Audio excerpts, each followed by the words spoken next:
Assalamualaikum warahmatullahi wabarakatuh. Bismillahirrahmanirrahim. Nahmaduka ya ghafuru ya syakuru. Mashalli wa sallim barik ala sayyidina maulana Muhammadin wa ala alihi wa sahbihi asma'in nama ba'du. Sampean sing melarat ya cita-cita wae duwe dhuwit sing dadekno gampang salat. Lah nek sampean wis betah melarat, tapi kula melarat lah salat teng mriki lancar ya alhamdulillah. Jadi kan gak masalah, kan gak ada akibat apa-apa. Tapi ki aja mikir ngono, gara-gara melarat wis tuk turunan iso wae anak sing buruh. Sampeyan ngalami hal yang tidak kamu alami. Lho kan mungkin saja saking kowe melarat terus anak sampeyan buruh di Jakarta sing roh sapa? Buruh ning wong sing ora salat. Aja kok mentang-mentang kowe saiki gak ngalami, gak mikir anak lha iku termasuk harus kamu pikirkan juga. Niki syariat. Kowe kudu mikir apa wal yakhsal ladzina law taraku min khalfihim napa dzurriatan diafan khaufu alaihim, tetep kudu mbok pikir. Mulane ketikane Kanjeng Nabi beja-bejane wong iku sing duwe dhuwit utawa pangkat sing yutahassanu bihi min dini, sing iso nggo bentengi napa agama. Lah anak kowe nglakoni ngono demi anak iku tidak ngurangi zuhud. Bahkan kok Nabi Khidir dadi panitiane anake sampeyan. Iku sing diceritakno teng Ashabul Kahfi. Ketika ana cah cilik anake wong soleh, abahe kabundut. Abahe sempat nyimpen emas batangan, keleng-eleng gene. Dadi dhisik ana wong soleh mati nyimpen emas apa? Batangan ora. Mboten niki emas batangan ora, Mas. Disimpen nang tembok. Suatu saat tembok niku badhe rubuh. Konsekuensine nek rubuh emas batangane konangan. Nek konangan dipek wong dolim. Lha ape rubuh ditata Nabi sinten? Khidir. Nabi Musa protes, wong karuan tembok ape rubuh kok mbok tata, padahal penduduk kene iku wonge nakal-nakal.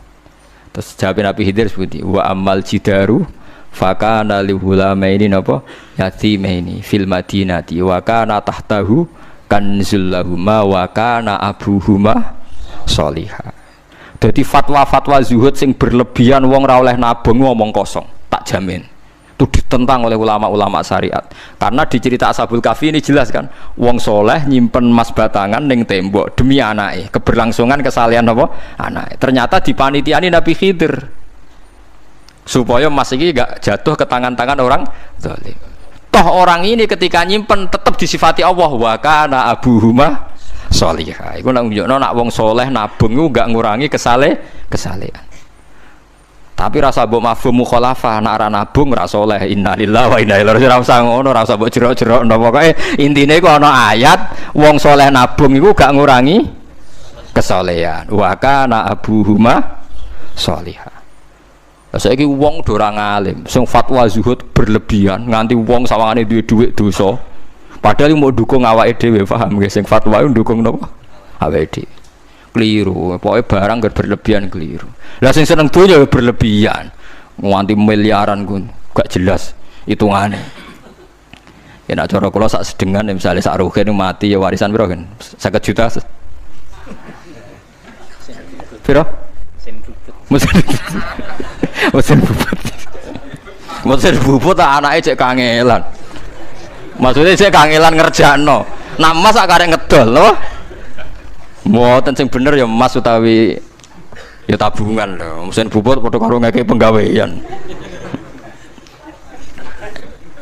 Mboten kula setuju mbek fatwane Ibnu Khaldun karena berdasar sejarah itu enggak ada nabi kecuali dari keluarga terhormat. Nah terhormat itu tadi terus kata Imam Ghazali sebetulnya ada harus terhormat kamu jadi presiden atau bupati. Ada adnal mal, ini rungokno tenan. Ada adnal mal atau adnal jah yang yutahassanu bihi min dini supaya bisa menjaga agama. Lah sekarang kalau pertanyaannya gimana Gus kalau globalisasi itu tadi jangan-jangan misalnya kalau kita ngobong gereja di Indonesia misalnya terus masjid yang minoritas di negara lain diobong sebagai balasan perlakuan umat Islam mayoritas di Indonesia terus gentenan Islam sing minoritas di negara lain ditindak. Itu jangan-jangan kita termasuk sebab dan teori itu juga sah. Wong pangeran yo momo tenan, cara ora pangeran yo kapok tenan mbek teori iku. Cara ora pangeran. Makanya niku nyata, wong sahabat itu jenenge sahabat anyar-anyar Islam nggih over. Kados Ruhin Mustafa seneng-seneng kula atau over. Saking overe bendina misoi gereja, misoi watu pangeran niku. Jancuk watu kok disembah. Pangeran nopo watu jancuk watu kok disembah. Akhirnya wong kafir malah sepi jancuk pisan pangeran. Pangeran akhirnya kena kan. Pangeran ya pangeran Allah akhirnya kena. Akhirnya ana syariat anyar. Wala tasubbul ladzina tu'una min dunillah fayasubbu wa adwam bi ghairi ilm. Mat sahabatmu aja oleh misoi pangerane wong kafir. Kurbane aku mat. Jadi jangan kira semangat tuh. Misalnya kayak Ruhin terus semangat ngiyakno aku ora ngiyakno Kiai liya aku ora damuk Kiai akeh. Dadi kabeh melane Nabi nate dawuh la yasubbur rajulu abahu. Wong jogeman misoi bapake. Sampai Nabi dibantah ya Rasulullah wa hal yasubbur rajulu abahu. Mosok tiyang misoi bapake piyambak. Terus Nabi jawab ya subbu abar rajuli faya subbur rajulu abahu. Ya misoi bapake wong, akhire bapake dekne dipisoi. Ya mau misoi pangerane wong, akhire pangeranem dipisoi. Lah pangeranem ku sapa ora Allah kan? Nah, sistem global itu ya teori itu ya mungkin. Jadi kalau Anda berbuat baik sama agama lain, mungkin agama lain berbuat baik sama kita. Di negara yang saudara kita minoritas, kayak di Bosnia, di Rohingya, di Phuket, di macam-macam, di Mindanao, mungkin bahkan di Amerika. Wong kendel ning Pulau Jawa perlu ditakoki, kowe kendel mergo mayoritas apa mergo jihad? Sampeyan tak ceritani ini kisah nyata kula ndek kanca khusuk era karuan. Nek ana ora salat giyeding era karuan. Islam apa Islam ra gelem salat ngene. Suatu saat dek niku uripe ra karu-karuan akhire pindah ning Irian Jaya. Ning daerah mayoritas Kristen. Bareng kenalan kabeh jenenge martune sapa Kristen-Kristen. Suatu saat kenalan mbek wong jenenge Kristen Abdul alhamdulillah padahal wonge ra salat. Mergo butuh tenan, butuhe ketemu Islam ra salat tak elas, penting apa? Islam. Terus dia ini sadar bener jenengan Gus, kula gedeng wong ra salat itu mergo ning Jawa Gus. Bareng ning Sumatera, ning di daerah Irian. Gak iso gedeng. Kowe gedeng wong ra salat tak ning Jawa, jajal saiki manggon Amerika. Ketemu wong asal padha Islam ya wis seneng. Lah iya artinya hukume wong gak ternyata ada ruang dan apa? Waktu. Ya kok kowe darani bojo mayu mergo ora tau metu. Kayak ngono. Sering metu mesti tak ngerti kan waduh. Dadi wong ora ono sing bener asli paham iki cerita wong asli ora ono sing bener. Angger ana pembanding ya takobal apa napa minna minkum takobal apa ya kan. Mulane nganti dadi guyonan kena apa wong tuwa kok asring bojone do ucul mergo sing lanang ndelok bojone wong liya. Lali bojone sing elek terus dibarno. Ya tenan sebagian yang ngono tenan. Wong akeh sing diamuk sing lanang. Wong kok ayune ngono. Ngomong apa, Pak? Lha niku kanca kula tenan. Ngomong apa, Pak? Ya jujur wae jare sing lanang jawab. Masa wong jujur gak oleh jare apa? Wong jujur apa? Lah saiki sampean mulai mikir. Nak saiki ning Jawa ana wong Islam gak salat. Oke, kita gedeng atas nama fitrah agama. Roh wong minum ya gedeng. Tapi sebagian gedeng kita memang masalah kondisi. Buktine hal yang sama kowe ketemu Islam ra salat nak kowe ning Irian Jaya mbok ning Timor Leste kowe seneng. Pira-pira ketemu padha napa Islami. Senajan to ora napa ora salat. Iku mulane bener sak dhuwur-dhuwure ilmu wa faqa kulli dzi ilmin napa alim. Sak dhuwur-dhuwure wong alim mesti ana wong alim. Saya itu baca teorinya Imam Ghazali, Ibnu Khaldun, terus teorinya Salahuddin Al-Ayyubi memang teori itu saling pembanding dan itu mesti kesimpulan saya tadi walau la dafwa hinnasan apa ba'dhum bibadin. Jadi semua teori ini saling melengkapi. Nggih memang kalau ketika kita dewa-dewa no fakir, zuhud, enak, tanpa hisab ini seakan-akan kita seneng fakir. Mergo bebas hisab. Nah, tapi nak ndelok randi kekuatan bergening ambek non muslim terus kowe ape salat kangelan. Lho nggih to, misalnya sampean buruh ning Jakarta. Posisi buruh, majikan ra salat kon nyupiri, wae salat ra mandeg piye apa. Nah, tapi nak kowe sing majikan buruh ra salat, wae mandeg kowe salat. Ayo malah salat, anutlah ra paham lah wis makmum. Gak tak pecat, selesai kan.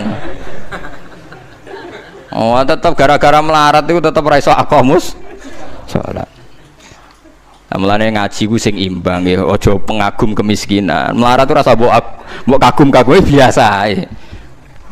Tapi yo coba gedhingi dosa kowe kuwalat wong melarat ku napa? Gedhing wong melarat apa? Dosa. Tapi aja dukung, maksudnya wis ora usah didukung wis akeh malah menapa? Mbok dukung. Wah, malah parah, malah napa? Parah. Lah amar ma'ruf nahi mungkar itu syarat utama tadi ada adna malin, ada adna nopo jahin untuk yutahasson. Bukti nih semua nabi itu punya kekuatan sing dadekno enggak tersiksa. Ini ku ma ba'atsallahu nabiyan illa fi mana'atin min qaumi. Allah tidak pernah ngutus nabi kecuali dari kasta tertinggi. Gitu tujuannya wow. Ada sistem sosial yang menjaga. Lucu kan wong kures gudinge ngono mbek Kanjeng Nabi, tapi ora tahu mata ini mergo sungkan Abu Thalib. Sungkan sinten? Abu Thalib. Sayyid Abbas urung Islam, tapi nak Nabi dipateni ya ora trimo. Sampai Darun Nadwa kebingungan carane mateni Muhammad tu piye wong dekne keluarga napa Quraisy. Sampai ono iblis mendo-mendo wong ngene ae tiap desa ngirimno satu pemuda.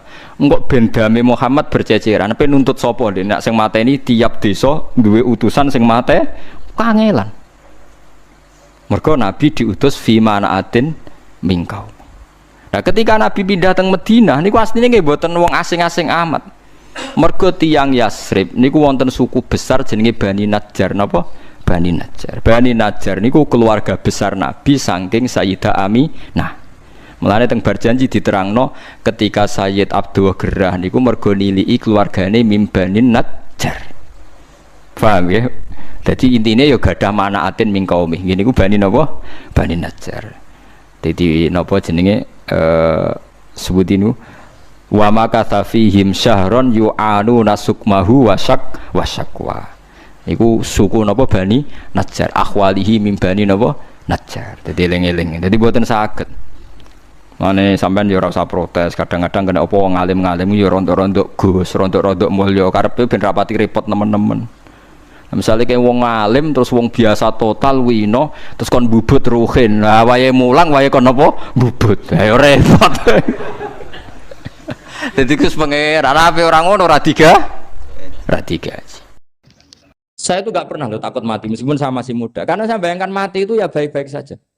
Ketika saya hidup ya nggak tahu cara ngelola nyawa saya, kenapa kok tidak pergi? Kamu tahu caranya ngelola nyawa kamu, kok nggak mati sekarang? Nggak tahu kan? Tahu-tahu masih hidup kan, tahu-tahu diutang semacam-macam lah. Sebenarnya kita zaman hidup pun nggak tahu cara ngelola nyawa kita, cara kerja jantung kita, cara kerja paru-paru kita. Nanti setelah kita mati pun nggak tahu caranya hidup kita kadena. Tapi anehnya kita, mosok manusia sudah dilemah iso hidup lagi. Memangnya kita sekarang bisa hidup karena kita tahu-tahu ya hidup. Ditekdir anak yang melarat, paese elek, orang lain ditekdir anak Kiai Gus Mulyo. Kita kan tidak pernah bisa milih bapak ya ora iso. Ngerti-ngerti anak Karmen, anak Karlan itu sudah tahu.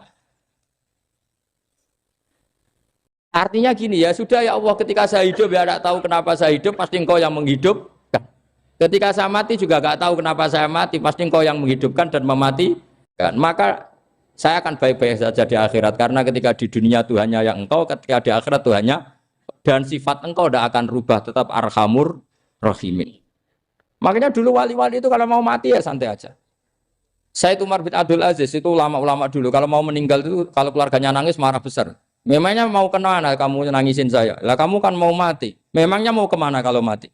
Ya kembali ke Allah. Susahnya apa? Di dunia ya milik Allah, di akhirat milik Allah.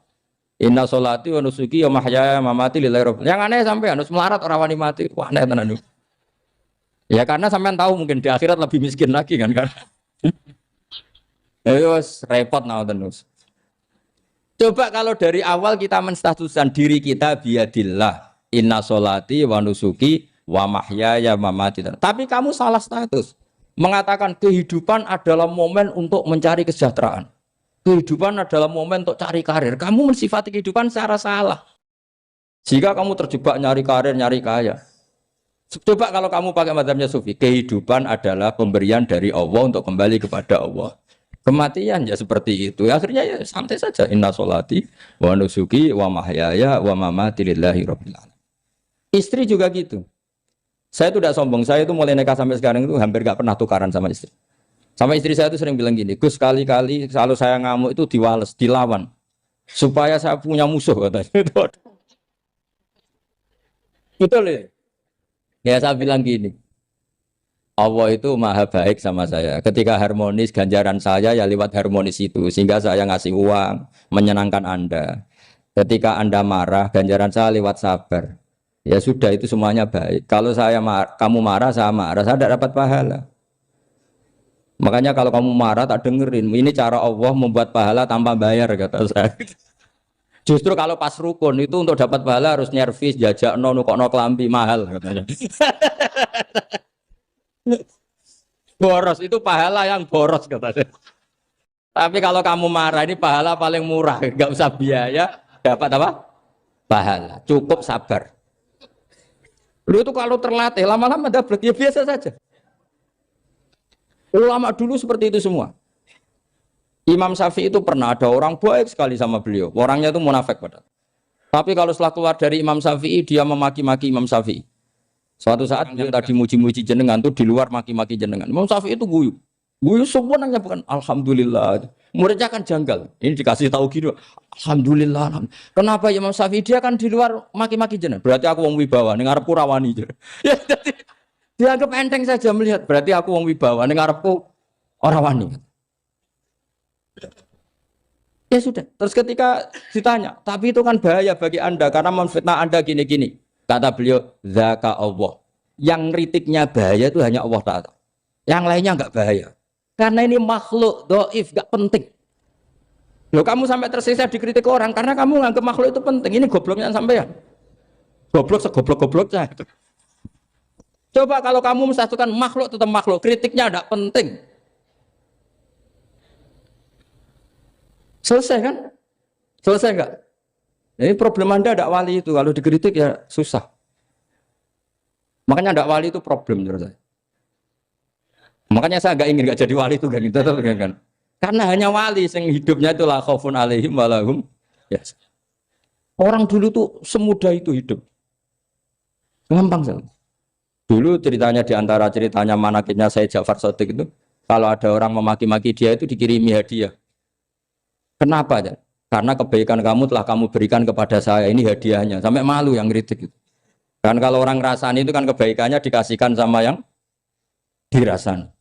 Lah kamu kan ngajinya seperti itu, tapi dirasani kok susah. Harusnya kan kasih aja, ditransferi saja. Alhamdulillah. Ya karena kita salah menamain tadi. Sing rasani pembenci. Pembenci itu bahaya. Sehingga kamu mereaksi secara serius. Coba kalau kamu pakai hukumnya Allah dan Rasul. Pembenci itu pemberi kebaikan. Istri marah adalah pemberi kebaikan. Ada yang berani mulai meraktekan. Latih begitu terus. Insya Allah nanti hidup kamu barokah. Itu disebut wa'allama adamal asma. Dan itu yang diajarkan Rasulullah. Rasulullah itu kalau ngajarkan hidup itu gampang sekali. Allahumma ja'alil hayata ziyadatan li fi kulli khairin wal mauta rohatan li min kulli syarrin. Jadi kalau kita hidup anggap saja peluang untuk nambah kebaikan. Kalau kita mati anggap saja akhir dari semua potensi kejahatan kita. Anda sekarang mungkin tidak zina tapi potensi zina. Anda sekarang tidak korupsi, potensi korupsi. Anda sekarang tidak selingkuh, tetap potensi selingkuh. Lah, anggap saja kalau mati berarti akhir dari segala potensi itu. Alhamdulillah. Makanya saya tuh nggak pernah takut mati. Karena saya misalnya saat mati ya saya nanti akan bilang, ya Allah ini sudah mau mati berarti mau akhir dari segala potensi keburukan saya. Alhamdulillah. Makanya itu ulama-ulama dulu kalau ada preman mati, saya guys, tonggone ra gelem muni saya. Preman kurang ajar, saya guys, tonggone tetap ra gelem muni saya. Padahal kiai ini muni, saya guys pun mati pun mboten sakit macam-macam niki pasti. Karena dia dengan mati berarti rohatan mengkuli syarrin, keburukannya tidak terulang lah. Lah keburukan nggak terulang lagi itu saya apa buruk? Saya. Makanya kiainya minta saya ge niki tonggone cek menengai. Saya ge menengai. Makanya suatu saat kalau ada gitu kamu harus bilang apa? Saya pun mboten jahat malih pun mati. Jadi kayak apa coba? Coba sekali-kali statuskan kalau al hayat adalah ziyadatan lana fi kulli khairin. Al maut adalah rohatan lana min kulli. Sehingga kita hidup ya happy, mati juga happy, gak masalah. Terus kayak misalnya mendingin, tapi anak bojoku piye? Memang selama hidup anak bojomu bahagia. Petoke ya tambah musibah ya, Cok. Malah sombong lagi kamu, seakan-akan kamu Tuhan yang bisa mensejahterakan manusia. Wong isih urip buat bojomu terus ndonga muga-muga nang mati malah. Nah gak jelas termasuk dosane jenengan sedanten senengane cerita Nabi Adam. Nabi Adam mbok critakno dosane, mulane do kualat. Wong nyeritakno bapake kok nyeritakno napa? Dosane. Mulane kata kiai kualat, wong bapake kok diler-ler napa? Dosane. Mulane nak cerita Nabi Adam ini kedah sempurna. Terus niki kula cicil juz tunggal napa wa 'allama Adamal napa? Asma. Pertama kali hubungannya Nabi Adam kalian Allah Subhanahu wa taala ini hubungan mengajarkan nama sesuatu. Jadi sampean jangan pakai teori modern bahwa apa artinya sebuah nama. Nama itu penting sekali. Sekali penamaan itu salah, berarti Anda menstatuskan secara nama salah dan itu berakibat fatal. Jadi semua kesalahan manusia mulai periode syirik mensekutukan Allah itu karena kesalahan menyebut apa? Nama. Ini penting kalau aturan. Jadi misalnya orang Arab itu ada batu tertentu yang dipahat disebut manat. Manat itu dari kosakata manan, pemberi. Yang satu disebut uzza, sesuatu yang aziz, yang agung. Sehingga akhirnya diperagungkan. Coba kalau misalnya manat dan lata itu ketemu orang Lasem, terus ditanyakan, ini batu apa ini? Dari Purwodadi apa dari Mojokerto? Yang mahat siapa? Ini irungnya tidak pas. Ini matanya kok agak picek. Andekan distatuskan seperti itu, kira-kira disembah apa enggak? Enggak. Iki pas pembuatan ini pate protol terus digenti. Sehingga setiap kemusyrikan itu semua para nabi ngendikan inhiya illa asmaun sammaitumuha antum wa abaukum ma anzalallahu biha min sultan. Sebagian ayat ma anzalallahu biha min sultan. Bahwa kesalahan-kesalahan yang kamu timbulkan itu karena kamu kesalahan bikin nama. Makanya status itu penting. Nanti sampean tahu pentingnya yang saya katakan ini. Nanti setelah sampean mati, nanti mesti nyari saya karena kenangan ngaji ini. Ini Mas Atabik itu mas saya, beliau seorang dokter, tapi saya tidak akan bilang dia dokter karena nanti anak cucunya inginnya jadi dosen. Tapi kalau saya menstatuskan dia turunan Mbah Sambu, babai wong alim. Wah anak putune arah alim isin. Saya nak di status no pegawai negeri dosen, anak putune boleh duwe pikirannya kan. Karena status itu mengilhami apa? Status itu karena itu yang dikenalkan. Makanya ini penting. Fir'aun ketika dianggap sebagai Tuhan itu karena dia berhasil menamakan dirinya orang yang nggak pernah sakit dan dia penguasa. Penguasa itu artinya apa? Dia memimpin sekian orang. Akhirnya dianggap Tuhan. Tapi ketika debat terbuka sama Nabi Musa, pertama, mohon standar mohon gemike. Pertama kata Fir'aun, wama Rabbul Alamin. Lalu Tuhan kamu itu siapa? Kata Musa, yang menuhani langit dan bumi. Fir'aun masih bisa berargumentasi. Setahu saya di bumi Tuhan hanya saya. Soal kemungkinan Tuhan Anda di langit, terus Fir'aun nyuruh Haman, ya Haman ibnili sorhal la'ali abluhul asbab as-samawati fa'attali'a ila ilahi Musa. Tapi kalau itu dibuktikan, nanti Musa pasti kalah. Karena kalau Fir'aun naik ke langit, pasti gak melihat Tuhan. Wong yang Nabi saja gak melihat, apalagi Fir'aun. Pasti dia bilang gak ada. Tapi apa yang bisa mengalahkan Fir'aun adalah argumentasi status. Kata Musa, Rabbukum wa Rabbu abaikumul awalin. Yang nuhani nenek moyang kamu. Artinya kalau Fir'aun Tuhan, itu berarti Tuhan balita. Karena mbah-mbahnya dulu tanpa Tuhan. Karena Tuhannya lahir terlambat. Akhirnya Fir'aun, saat itu juga para pengikut Fir'aun langsung menjadi mukmin meskipun menyembunyikan imannya. Karena kalau Fir'aun Tuhan, berarti mbah-mbahnya tidak punya Tuhan. Karena Tuhannya baru dilahirkan kemudian. Artinya gini, andaikan Fir'aun distatuskan al-maulud, orang yang dilahirkan, maka tidak akan ada orang yang menuhankan Fir'aun.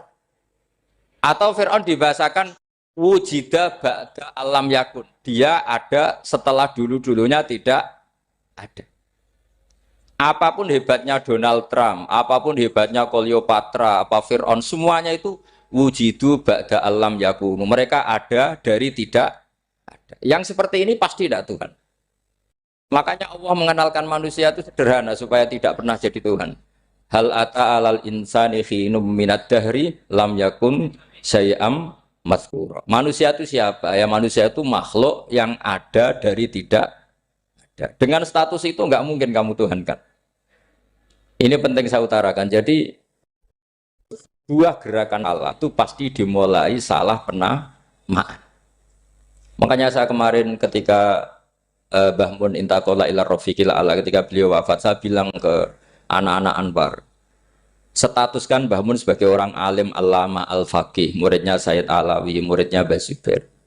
Sekali Anda menstatuskan beliau orang besar, tepaan santri sing mau luhur kepengin ditiru besar itu. Nah, niru besar itu terus ono santri mau ita itu tok ngerasa gede repot. Sama, makanya saya nggak pernah. Sebenarnya saya tahu, Mas Atabik ini mas saya itu dosen saya tahu, tapi saya tidak pernah ngomong dosen. Oh, anak-anak era menjadi wong alim, menjadi dosen malah langsung menjadi wong alim, malah celoko mana. Jadi karena salah status itu nanti panjang, akibatnya itu panjang. Makanya saya itu sebetulnya ya risih dikatakan Gus Bak itu orang alim, sebenarnya risih. Tapi saya seneng saja. Sing seneng benir walime, sing hasut takjak kompetisi. Jadi nikmati ya. Jadi sing seneng benir walime, sing seneng itu hasut takjak kompetisi, takjak maca tafsir, nak ramriang ya. Ungkono paling maca primbon mek terjemah. Ini penting, jadi itu yang disebut wa'allama adamal. Makanya Allah itu mengkritik semua kesalahan manusia dimulai dari salah penamaan. Makanya saya kemarin Pak Pilpres sering bilang, kalau presidennya ini maslahat, kalau enggak ini enggak maslahat. Mana ada kemaslahatan ditentukan hanya oleh seorang presiden. Itu tauhid kita di mana? Memang kita secara syariat harus milih sesuai istiadat kita, tapi tidak usah dong menggantungkan kesejahteraan sama seorang makhluk, itu tidak boleh. Secara tauhid nggak boleh. Makanya ini penting sekali. Jadi nggak boleh orang salah nama. Kita tetap memilih presiden, milih kiai, milih siapa saja, tapi tidak boleh menstatuskan manusia sama dengan status Tuhan. Itu bahaya sekali dalam ilmu tauhid. Saya teruskan ya. Nah ini sekaligus latihan tauhid sama latihan tafsir ya. Sampun nggih. Kula terusno malih. Pun santai mawon. Kula ki ikhlas ora ngarah gelo santai mawon. Wong umpama ora sida ngaji ora gelo apa meneh trimo mik rusak. Ndak karena saya itu insya Allah ndak akan pernah salah nama. Saya punya cerita ya, tentang nama itu.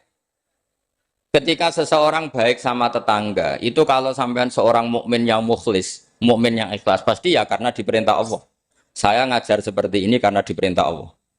Baik sama pernah sepuh karena saya turunan Mbah Sambu, ya karena menghormati Mbah Sambu. Itu bagus. Sehingga dulu itu ada ulama, saya berkali-kali cerita, ada ulama punya tetangga itu berdua anak muda. Ya Ahmad, silahkan ke rumah saya, datang. Setelah datang ke rumah pemuda tadi, kata pemuda tadi, ya Ahmad silahkan kembali, saya tidak butuh kamu. Kembali Imam Ahmad, dan santai saja. Setelah kembali sekian menit dipanggil lagi, ya Ahmad saya jadi butuh kamu, datang ke rumah saya, datang lagi. Setelah datang, saya tidak butuh kamu, silahkan pulang. Pulang sampai 3 kali. Itu Imam Ahmad senangnya bukan main, kelihatan ceria senang. Lama-lama muda ini tanya, ya Ahmad kenapa Anda tidak tersinggung, bukankah itu menyakitkan? Enggak kata saya. Tapi saya akan menyebalkan, enggak kata saya. Kata Imam Ahmad, kenapa aja? Saya ini diperintah sama Allah, kan apik mbek tangga. Dadi nek mbok undang ya teko, mbok kon mulai ya mulai. Alhamdulillah iso nglakoni perintahe Allah. Dadi aku ora ono hubungane mbek kowe. Sehingga orang itu gak bisa didikte oleh di sekelilingnya karena ya hubungannya langsung sama Allah Subhanahu wa Ta'ala. Jadi dulu tuh orang jadi wali itu segampang itu. Kalau kamu kan enggak, hukum tentang tetangga itu kamu kayak orang kapitalis, kayak orang komunis, pakai teori sosial. Nak diapik yo apik, dielek yo elek. Itu kan pikiran PKI. Artinya satu perilaku sosial didikte oleh makhluk itu perilaku orang mukmin atau orang ke PKI. Itu orang PKI. Kalau orang mukmin ya mangkana yu'minu billahi wal yaumil akhir fal yukrim jarahu, kita baik sama tetangga karena diperintah Allah, sehingga kecewa tidak kecewa ya santai saja. Imam Ahmad katanya, kenapa engkau tetap ceria? Aku ora urusan mbek kowe, urusanku mbek pangeran. Pangeran ngutus sampe mbek tonggo. Saya ulang lagi ya, terus tentang napa wa 'allama adamal asma. Jadi andaikan seorang manusia melakukan kebaikan karena dia makmur, amarahu wa. Kita diperintahkan Allah baik sama tetangga. Ya biasanya tetap seperti itu. Kita diperintahkan Allah baik sama, sehingga ketika ngalami kayak yang dialami Ahmad, kita santai saja. Ketika kita datang bi amrillah, ketika kembali ya bi amrillah, sehingga ya sudah kita dapat pahala. Tapi kalau kamu kedikte secara sosial, maka kamu akan menjadi orang murahan, yaitu seorang ulama didikte oleh anak muda yang kampungan. Justru kita kalah kan, kita kampungan sekali karena kita ulama senengnya kalau disenengkan orang, mangkelnya kalau dimangkelkan orang. Artinya apa? Kamu didikte makhluk. Itu kerennya di mana coba? Kerennya di mana? Enggak ada sama sekali. Apalagi yang dikte trimo canom sing goblok, sing deso. Kamu seorang ulama besar. Tapi kalau kamu hubungannya dengan Allah, dia muji kamu, alhamdulillah dipuji. Dia memaki kamu, alhamdulillah dapat pahala lewat jalur sabar. Kan santai saja. Sehingga saya berkali-kali bilang, setan itu untungnya tidak pernah ngaji saya. Kalau ngaji dia pasti ngerusak metode, merubah metode. Tapi saya tadi berdoa supaya ngaji ini nggak didengar setan. Setan itu ya goblok betul. Setan itu kan suka ya kalau anaknya kiai, cucu kiai dibikin konflik. Dia ngiranya dengan konflik pondok itu tidak solid. Ternyata enggak. Misalnya Mas Atabek konflik sama keluarga, Bani Lasem, terus ada yang minggat ke Papua kemana-mana. Namanya turunan kiai di mana-mana bikin pondok, bikin masjid. Yang dulu masjid hanya ada di Lasem, barokahnya tukaran ada di mana-mana. Lah itu namanya setan, salah perhitungan apa? Makanya gobloknya dia itu udah ngaji saya. Kalau ngaji tak kasih tahu itu bahaya itu. Bikin kiai konflik itu bahaya. Iya betul. Islam ada di Indonesia itu ya barokahnya konfliknya sahabat. Sayyidina Ali dan Sayyidina Muawiyah itu konflik. Banyak sahabat netral yang ingin menghindari itu mau ke Cina. Di Selat Malaka sebagian terdampar, terus ada yang ke Aceh, ada yang ke Sumatera, namanya Sayyidina Ali. Makanya awal Islam di Indonesia dimulai Syekh Yusuf Baros itu. Kalau Timur Tengah nggak ada tukaran, itu tidak ada Islam menyebar kemana-mana. Nah setan ngiranya kalau sahabat tukaran itu nanti kacau. Ternyata enggak, malah Islam menyebar kemana-mana, barokahnya tukaran. Dulu Solo karena konflik ya banyak ulama yang ke Lasem kemana-mana gara-gara Solo gak kondusif. Akhirnya kayaknya keduman basambu, keduman macam-macam. Sedongak mawon kiai tukaran terus betul apa-apa. Yang penting ora bacok-bacokan, rasan-santetan wis. Terus pokoknya rasan-rasanan ringan ya sudah itu bagus. Memang Allah bikin seperti itu. Tidak apa-apa. Kata Allah wala yazaluna mukhtalifina illa man rahima rabbuk. Kata Allah walidzalika khalaqahum. Ikhtilaf itu barokahnya Masya Allah. Kalau saya setuju pendapatnya Mas Atabek, saya jadi dosen. Nanti yang ngaji tafsir siapa? Tapi kalau dia setuju saya, dia jadi ahli tafsir, yang jadi PNS siapa? Ya sudah, barokahnya khilaf. Dia jadi PNS, dia dapat gaji. Tapi gaji itu bisa dihitung. Kalau naik harus tambah prestasi. Kalau saya kiai min haitsu la yahtasib, pasti cepat kaya saya. Karena rezekinya kiai itu tanpa batas. Makanya haji saya itu plus. Saya itu tidak kaya, tapi haji saya haji plus. Masa tapi paling reguler. Karena rezekinya kiai itu min haitsu la yahtasib. Makanya saya pernah disoal sama teman-teman dosen di UI. Bapak kok berani pulang ke Rembang? Kiai itu kan rezekinya agak jelas. Kata saya justru agak jelas itu bagus. Kalau sampean kan konsisten segitu nilainya. Kalau saya enggak, kata saya. Jadi tak nikmati saja. Karena saya hamba Allah, bukan hamba negara.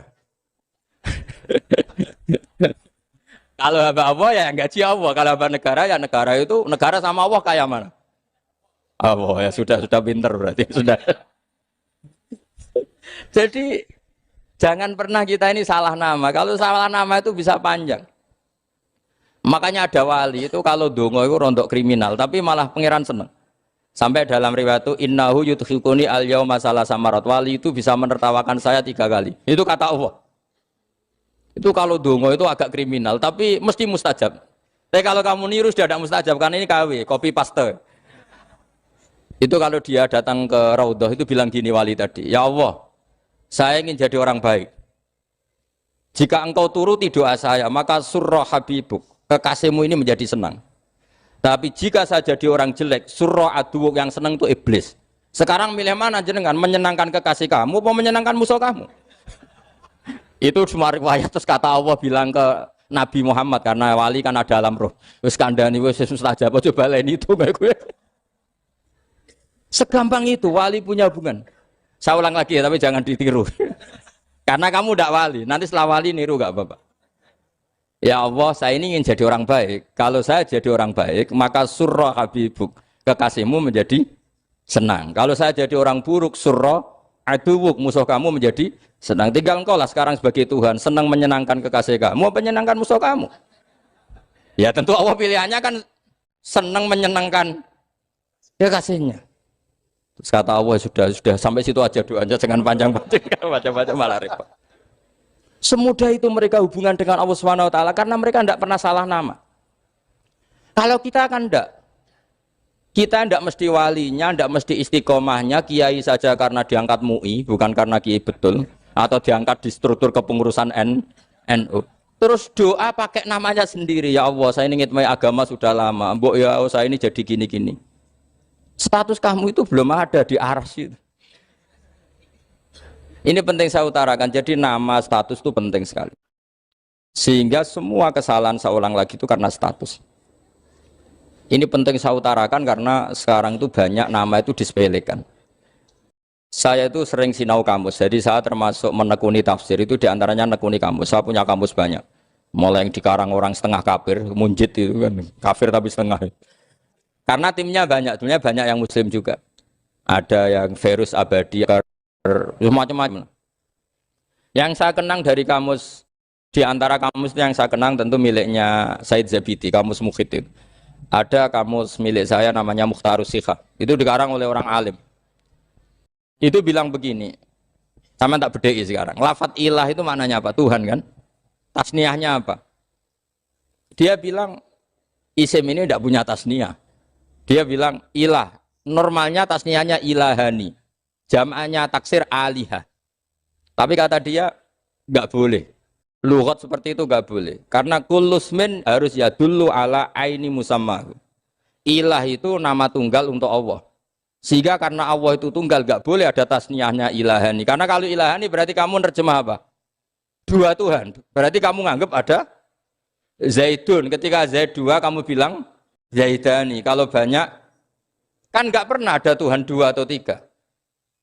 Makanya kata pengarangnya itu Abu Bakar Ar-Razi itu kata beliau, wahadal ismu la musanna lahu wala jam'a wa innama jama'uhu wa sannauhu katanya.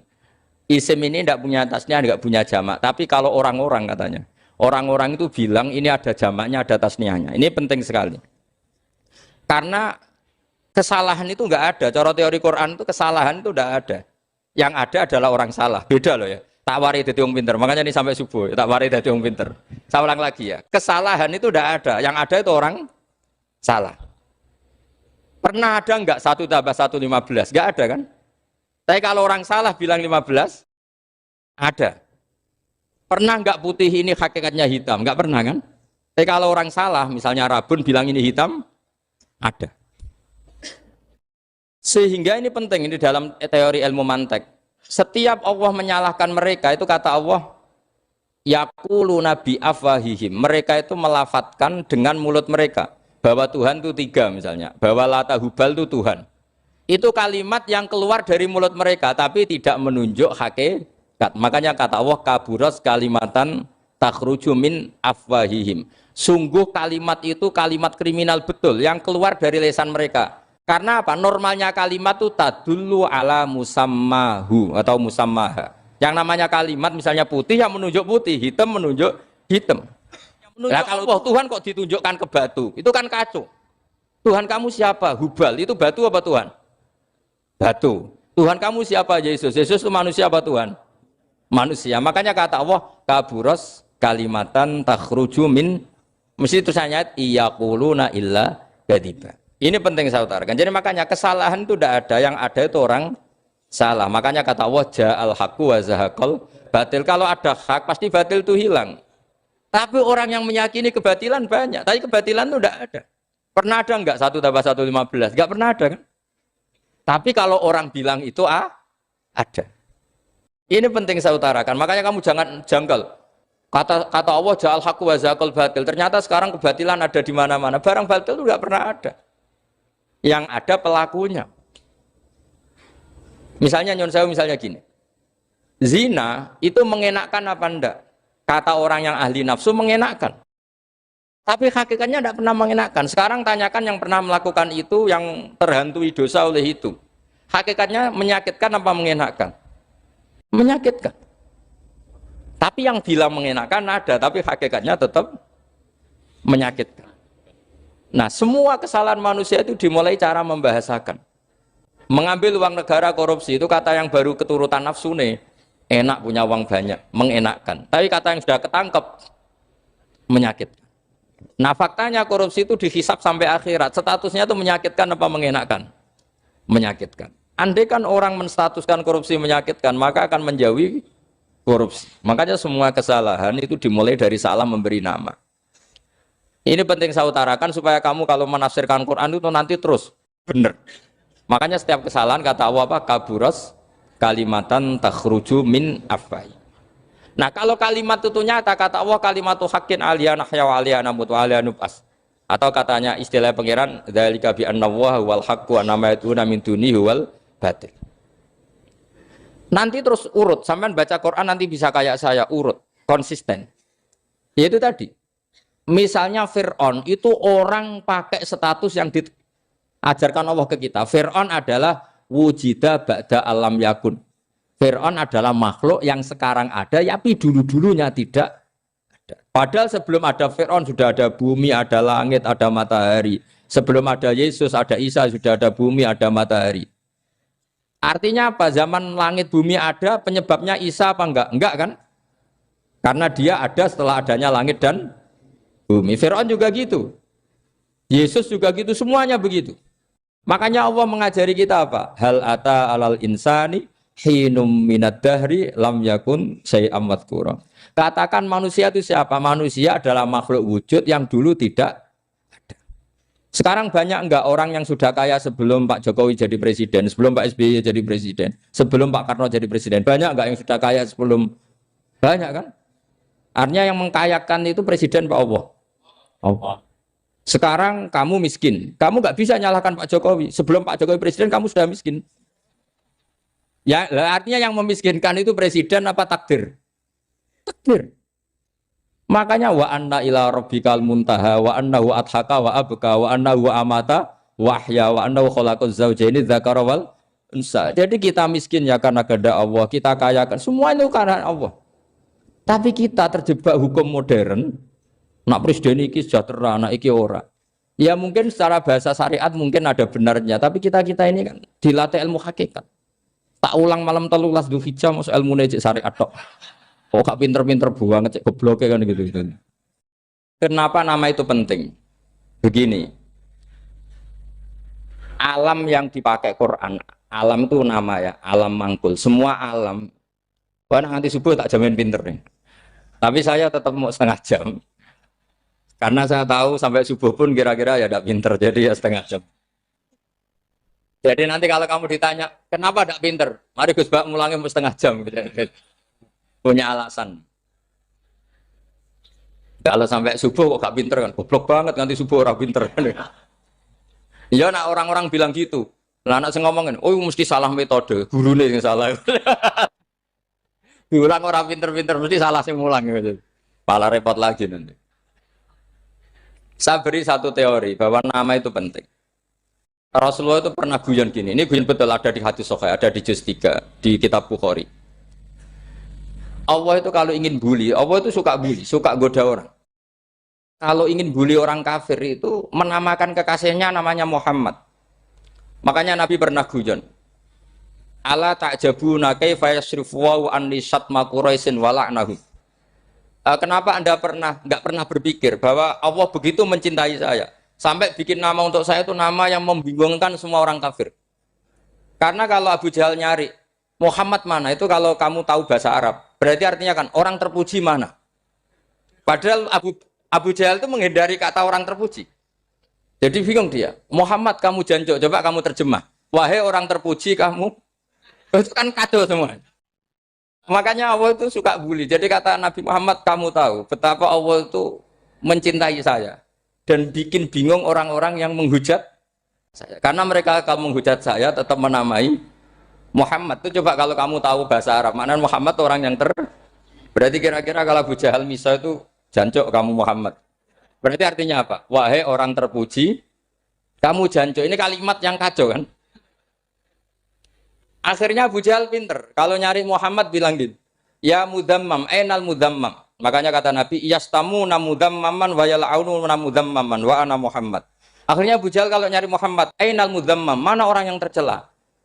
Akhirnya orang-orang tanya, mudammam itu siapa? Muhammad itu loh. Akhirnya dia keinget lagi.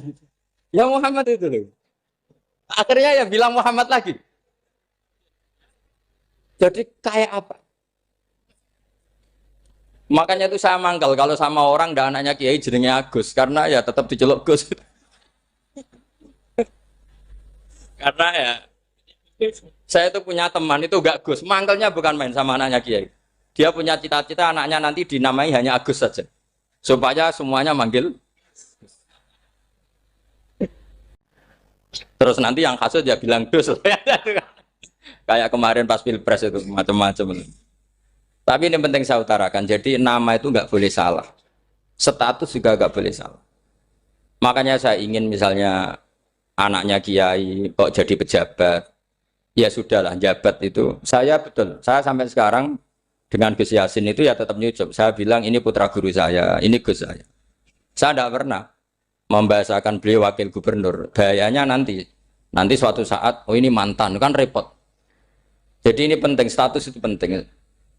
Orang sekali salah status itu bahaya, ke depan itu bahaya sekali. Karena tadi saya bilang, tadi misalnya banyak kan anaknya orang-orang alim alamah, terus anak cucunya jadi dosen atau jadi doktor gitu. Terus ini yang jadi status.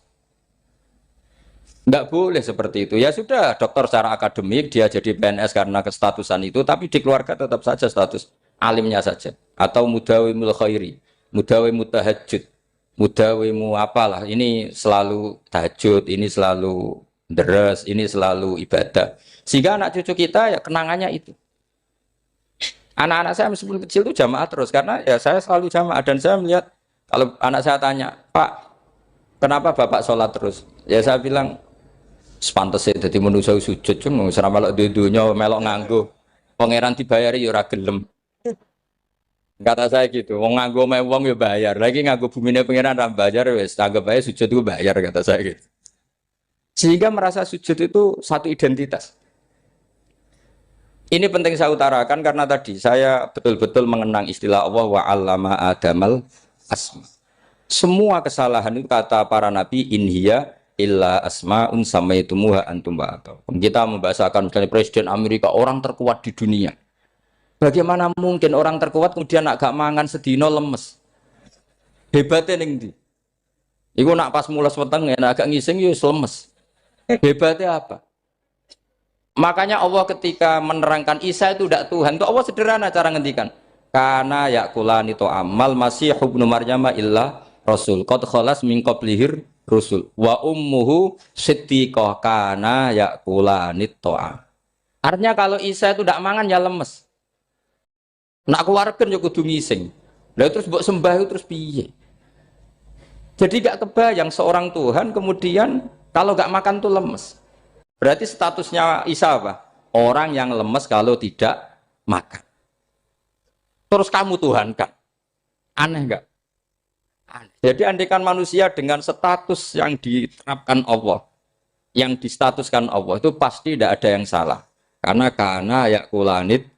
Ini saya cicil juz 1 wa 'allama Adamal asma.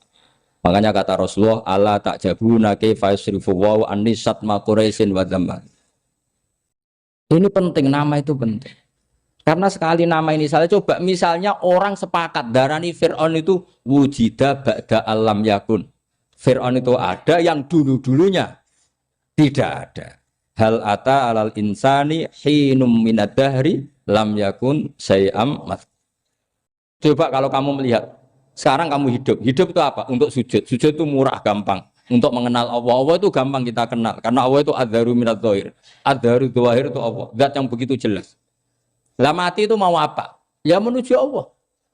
Hidup menyaksikan Allah, mati menyaksikan Allah itu nyaman. Yang menjadi tidak nyaman karena kamu salah bikin status. Hidup untuk menggapai cita-cita, untuk sukses. Tek wong komunis yo muni ngono, lonte yo muni ngono, copet yo muni ngono. Rumangsamu sing men bahagia iku ya tok. Rumangsamu sing men duwe akeh ku tok. Coba copet kamu tanya, kenapa kamu nyopet? Ingin punya uang banyak.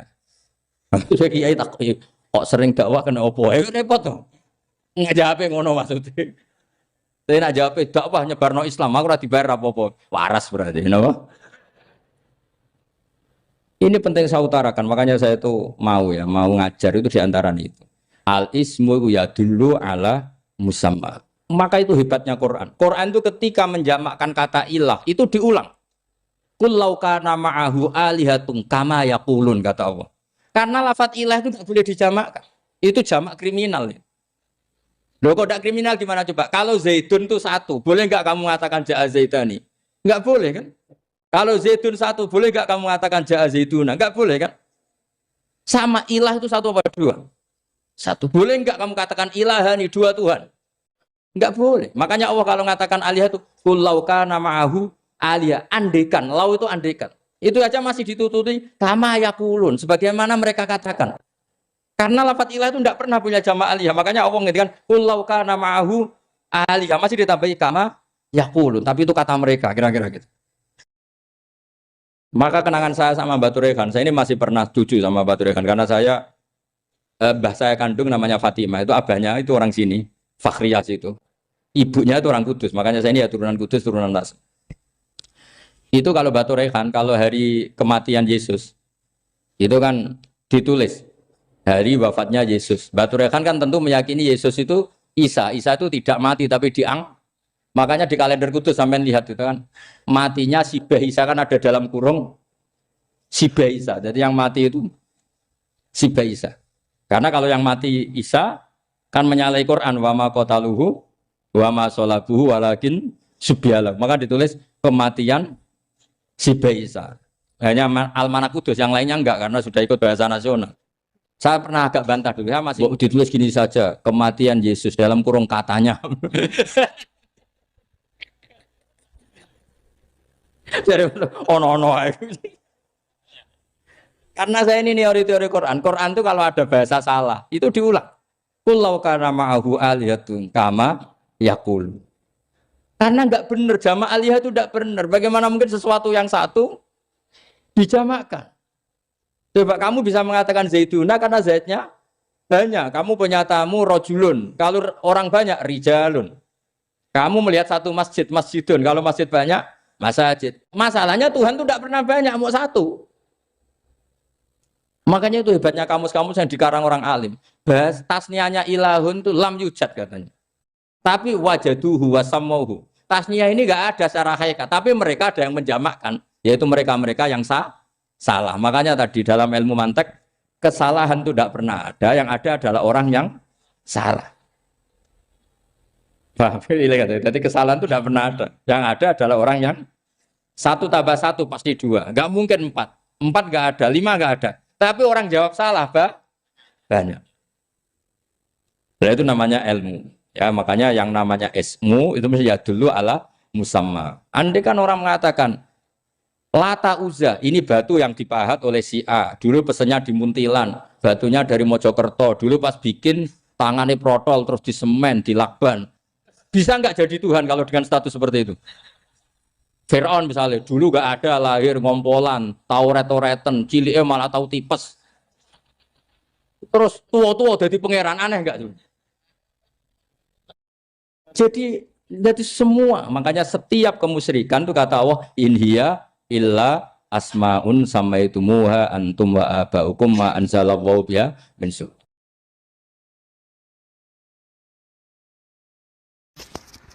Pulau kenangan cerita dari Mbah Mun yang paling saya kenang itu gini. Dulu ono santri nakal. Ya jadi ora dulu tok saiki luwih akeh, tapi sawangane cerita kan kudu dulu karena sejarah itu syaratnya harus diomongkan dulu. Ajane aku rada kecewa mbek sejarah iku. Dulu ono santri nakal, saiki luwih akeh. Niku kepengen nginceng ninge mergo ning wayu. Niku dhisik jarang ning sepeda motor ngalor ngidul ning pasar Bangilan jarang. Dadi nek kepengen roh iku kudu dadi bakul banyu. Dados bakul banyu karena satu-satunya cara roh wong ayu kudu dadi bakul banyu nyamar. Bakul banyu ngisine ning jero jeding. Jadi kadang ya roh ninge rajil bapan macam-macam. Kiai ini wali tenan, bukan wali debutan, bukan wali senior, namun wali betul. Nah, sama itu jadi wali kan serono kuota wali, segelem ragelem jumlahnya supaya tetap ada terus diangkat nonton mawon wali. Ini bertahun-tahun. Kiai ini ngerti, seneng, mergo digratisi, juga ergo murah. Kiai ini ngerti, nah itu niat elek. Suatu saat gak ada perkembangan, santri ini mulai gerembeng karena gak direspon. Diceluk ke kiai ini. Dia pentok anakku, nggih yai. Kowe salat ning Masjid Haram saf awal 40 dina jamaah mbok saf awal. Nggih yai. Kok bar tak rabekno anakku. Nggih. Seneng salat. Hari pertama ya demi dapat istri, hari kedua terus.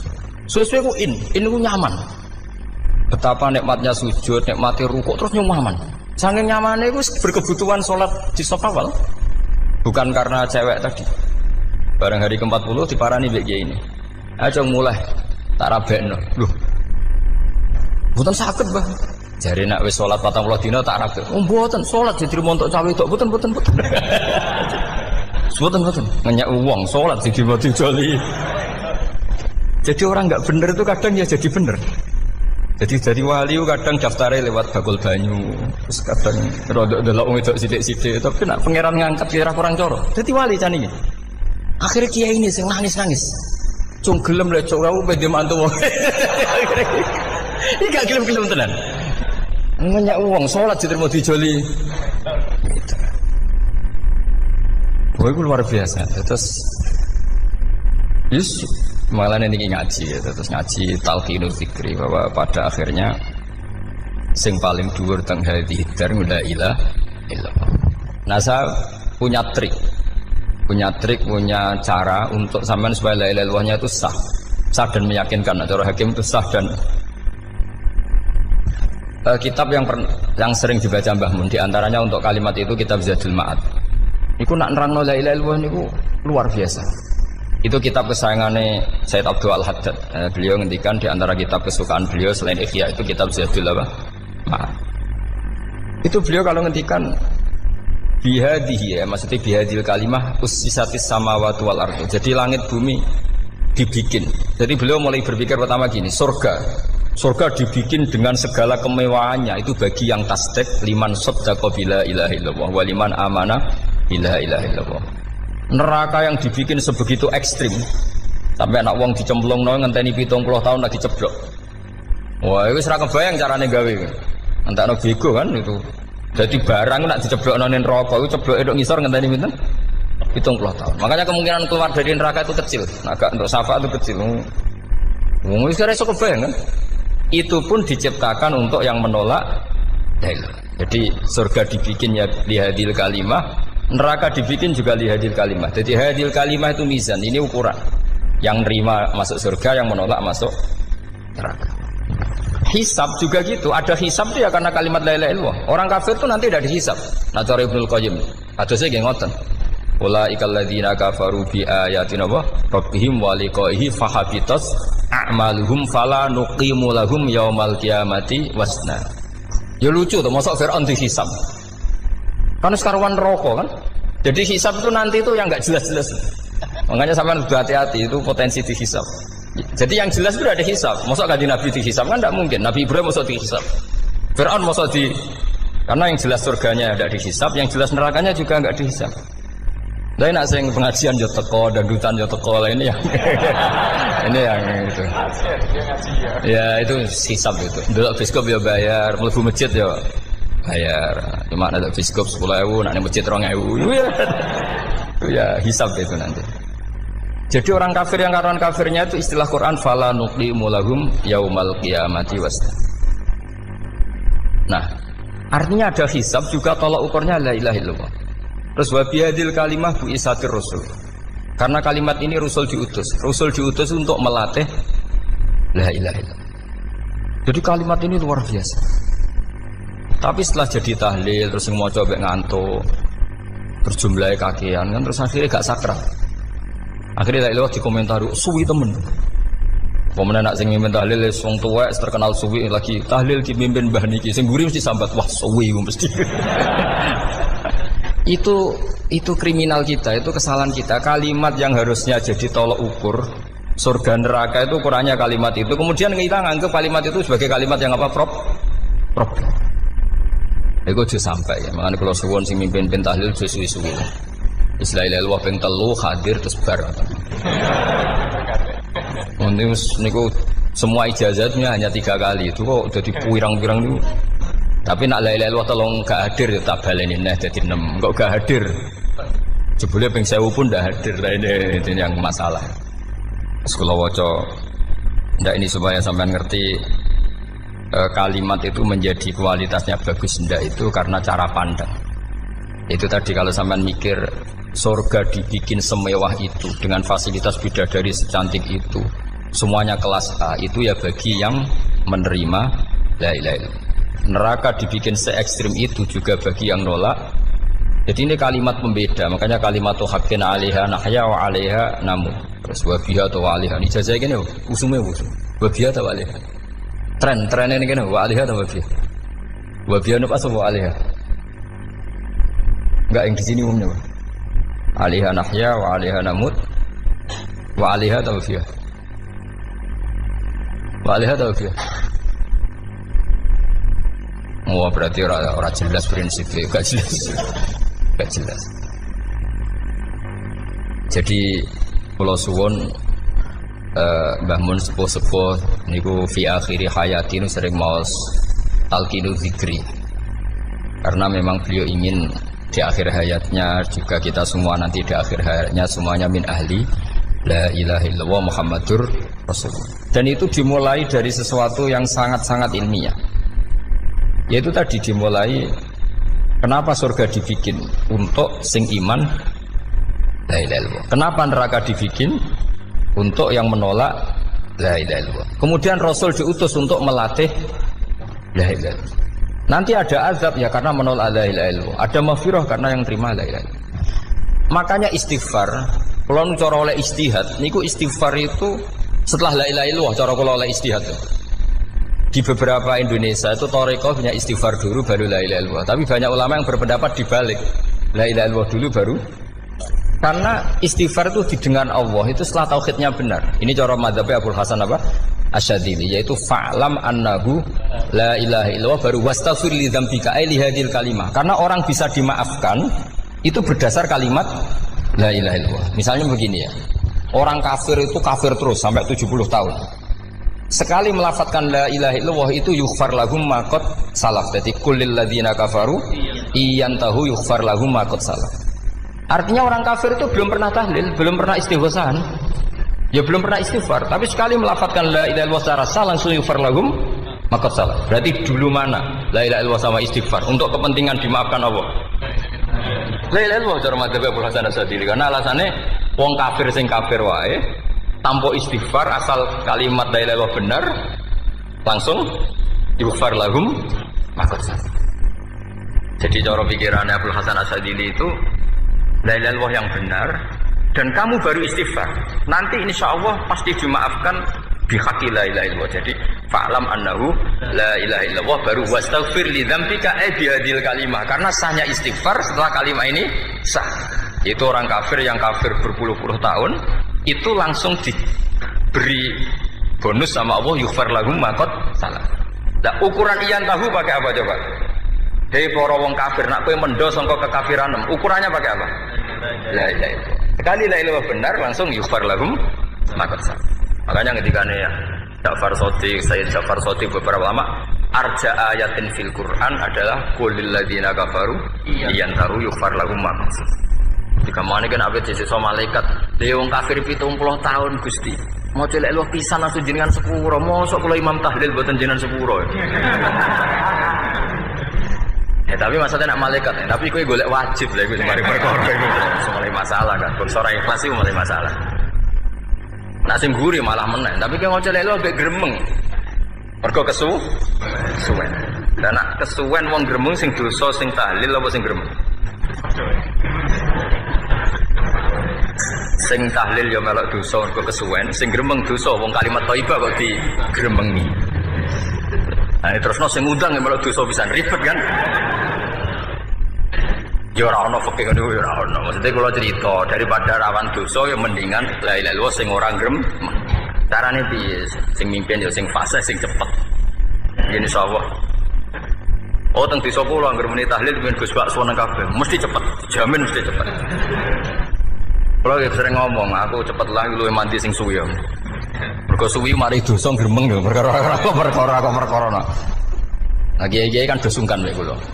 Nah teng adat masyarakat kan nggih sampai Gus sampai anak kiai kan sungkan dadi kiai-kiai sing tua-tua akhirnya melok cepet. Dan ini harus dielmoni. Saya ulang lagi ya.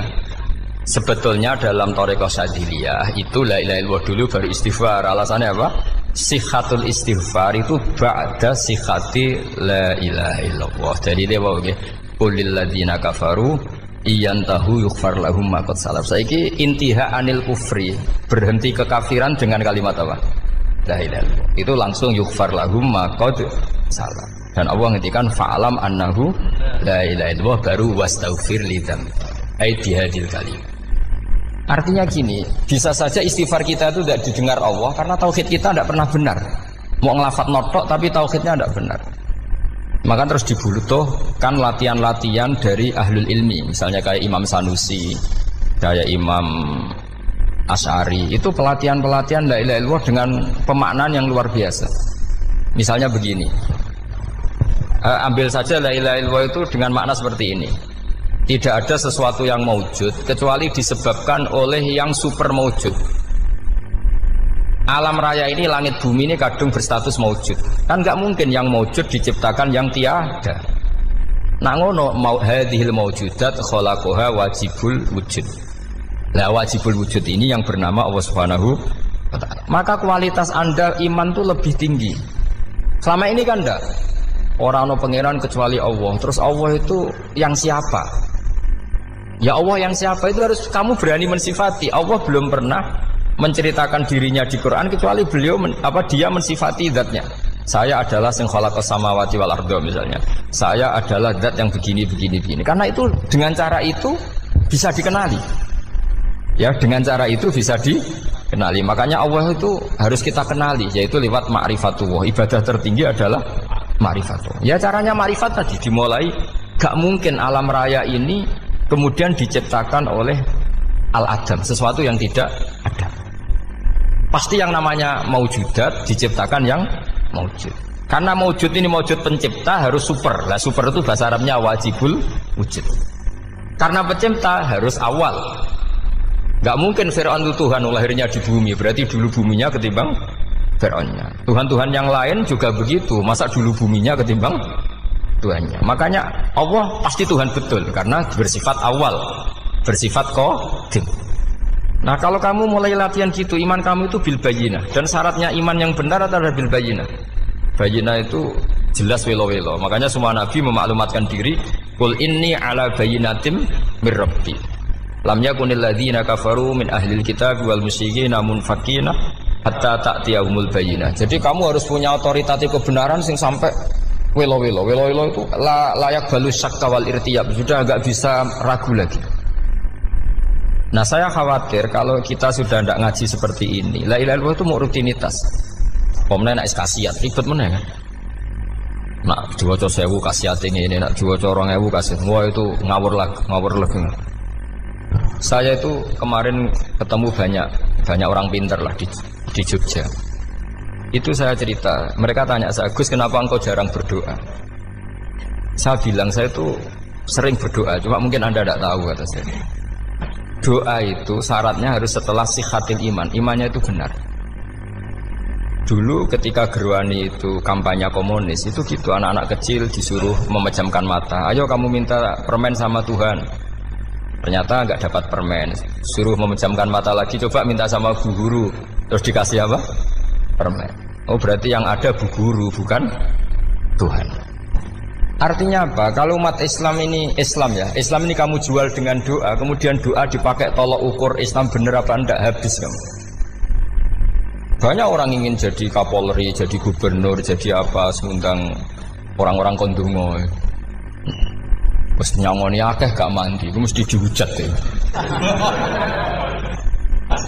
Dan sing dongo yang ngerti nak mandi, potongan wong seneng duit itu kan insya Allah mandi lah kan kira-kira gitu.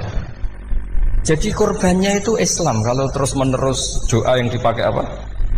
Transaksi. Maka doa itu nomor 2 atau 3, nomor 1 itu ya iman tadi, ma'rifatullah itu nomor 1. Bukan doa, karena kalau doa dijadikan nomor 1, takutnya itu dipakai ukuran. Makanya ketika orang kafir minta sama Nabi, minta itu ya bahasa Arabnya doa. Untuk mengubah Mekah jadi begini, untuk mengubah Mekah jadi makmur, jadi ada sungainya, roh. Nabi gak mau. Padahal Nabi kalau doa pasti mustajab apa enggak? Tapi andikan itu diturutin, maka ukuran iman selalu pakai doa. Dan itu bahaya jangka panjang, karena Nabi pirsa pengganti beliau-beliau kamu-kamu yang nanti doanya tidak mandi, itu bahaya, itu tidak prospek cara hitung-hitungan. Iya nak zaman Nabi doa mesti mandi. Nah, ketika era sampean, dia nak kiai tenan pak, kalau doa ada sugih, nak ada sugih kira kiai kan ribet. Mungkin dewe kiai ora sugih kan ribet kan. Maka kita sebagai ulama itu punya hitung-hitungan. Nah, beda dengan pakai ma'rifatullah. Misalnya begini, ini contoh paling gampang. Orang kafir itu dulu mengukur kebenaran Muhammad. Mereka tentu manggilnya Muhammad. Muhammad, kalau kamu mengklaim bahwa orang mati bisa hidup lagi, coba mbah-mbah kamu yang sudah mati bangunkan. Kalau bisa berarti kamu benar, kalau ndak ya ndak. Pertanyaannya itu yang fa'tu bi abaina in kuntum apa? Shodiqin. Pertanyaannya, ngukur kebenaran dengan cara itu yang bikin standar siapa?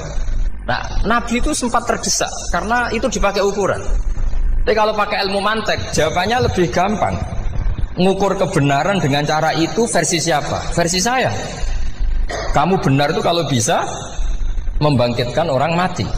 Terus dari Nabi, ya kalau versi kamu ya kamu yang membangkitkan, nanti ditanya bareng-bareng. Loh ini kan kita seperti itu kan, kita sering. Artinya apa? Islam ini yang bisa mengawal hanya ilmu. Doa itu nomor 2. Yang bisa mengawal Islam hanya fa'lam, harus ilmu annahu la ilaha illallah. Ketika orang kafir lo tanya, Muhammad kalau kamu Rasul betul, fasayir jibala Makkah, jibalu Mekah kamu jalankan kemudian jadi emas. Dan orang-orang yang mati bangkitkan. Kemudian kita tanya, adinuka hakun amla, agamamu benar apa enggak? Nabi andikan minta kira-kira dituruti Allah apa enggak? Pasti dituruti. Tapi masalahnya, masa menunggu itu? Masa Allah menjadi Tuhan nunggu itu? Allah selalu Tuhan baik orang percaya atau tidak. Makanya Allah tidak mau nuruti. Karena itu jadi problem jangka panjang. Iya kalau Nabi mustajab doanya, terus era umatnya seperti ini. Sing kiai ini bedino dalail ora mesti mandi dongane. Wis asing tirakat lah ora mesti mandi dongane. Nak bab donga niku padha wae lah. Misale mesti mandi, nak wong waras mesti dienggo donga husnul khotimah, ora dienggo golek sugih. Iku mesti amatir. Lah masalahnya nak dienggo husnul khotimah bagi mereka yang kedonyan ya gak ngefek, dianggap tidak prospek. Panjang kan? Makanya itu pinternya Nabi nomor 1 itu al-ilmu fa'lam annahu la ilaha illallah. Lagi wastaghfir li dzambi. Jadi kalau suwon kenapa ini cerita Mbah Mun, kenapa akhir-akhir beliau sering talqinu zikri, sering melatih zikir. Itu sirinya diantaranya bahwa kalimat ini harus menjadi kalimat super. Kalimat sing alaiha nahya wa alaiha namut wa alaiha nub'ats atau wa biha nub'ats insyaallah taala minal amin. Ya itu tadi, kita sebagai kiai itu ikut menjaga ini. Jangan sampai kalimat ini membosankan. Tahlile suwi barbar segitu ono sing nyu'al la ilaha illallah Muhammadur Rasulullah lane kurang panjang wakaf ta ora terus panjang. Bahwa agama ini dimulai hatta ta'tiyahumul bayyinah. Jadi sesuatunya harus benar-benar sampai jelas. Orientasi para ulama dulu itu cara menerangkan la ilaha illallah itu sampai difahami an bayyinatin. Makanya semua nabi memaklumatkan diri kul inni ala bayyinatin mir rabbi. Sampai di situ. Dan semua cerita-cerita di tafsir Jalalain di apa-apa itu ukuran kebenaran itu lam yakunil ladzina kafaru min ahlil kitab wal musyrikin namun faqina hatta ta'tiyahumul bayyinah. Monggo. Maka semua kita itu harus punya kecakapan untuk merangkai dalil. Kalau ada pengalaman saking kitab-kitab duros, kitab-kitab dulu. Itu ketika beberapa ulama ditanya. Dulu ketika ulama-ulama dulu berdebat tentang apakah imanul muqallid, imannya orang yang tidak bisa berargumentasi tentang Tuhan itu diterima apa enggak? Rata-rata ahli sunnah bilang diterima. Tapi tetap dengan catatan itu potensi goyah. Iskul man qallada fit tauhidi imanu lam yakhlumin tardidi. Tapi ternyata ulama-ulama itu prakteknya juga mengajari masyarakat supaya ada sedikit dalil atau kepastian logika. Masyhur itu ulama dulu ketika tanya orang-orang Arab, orang-orang desa, ya Arabi, bima arafta rabbak. Kamu kok tahu kalau Tuhan itu ada, itu gimana? Jawabannya mereka meyakinkan. Al-ba'ratu tadullu alal ba'ir wa atharul aqdam yadullu alal masir. Ono tletonge sapi ya mesti ono sapine. Ono asarul aqdam, artinya ono tipake wong liwat ya mesti ono sing liwat. Sehingga itu sudah dianggap cukup kalau ada makhluk ya ada khalik. Artinya terus menjadi gampang ketika Allah ngendikan misalnya am khuliqu min ghairi syai'in. Mosok hadhil makhluqat sing maujudat kemudian khalaqahal adam. Itu kan enggak ketemu akal. Maka termasuk kekaguman saya sama kitab Fathul Bari sarahnya Bukhari itu ngendikane wa hadza sing inda ahlil mantak yusamma iltizazan aqliyan, bahwa agama ini harus ada kenyamanan secara akal. Kalau Nabi membahasakan wajadah halawatal apa? Iman. Iman yang manis itu misalnya kita profesor, kita ilmuwan, kita seorang yang top, yang paling cerdas di dunia. Kemudian kamu secara agama didogma oleh pimpinan agama kamu. Kebetulan pimpinan agama kamu misalnya komunis. Terus diberi ajaran misalnya hadhil maujudat khalaqahal adam. Yang maujud ini diciptakan ketiadaan. Kan mungkin profesor lah mesti stres. Piye wong Adam kok ciri utama ketiadaan ya layu asiru saya tidak ngefek.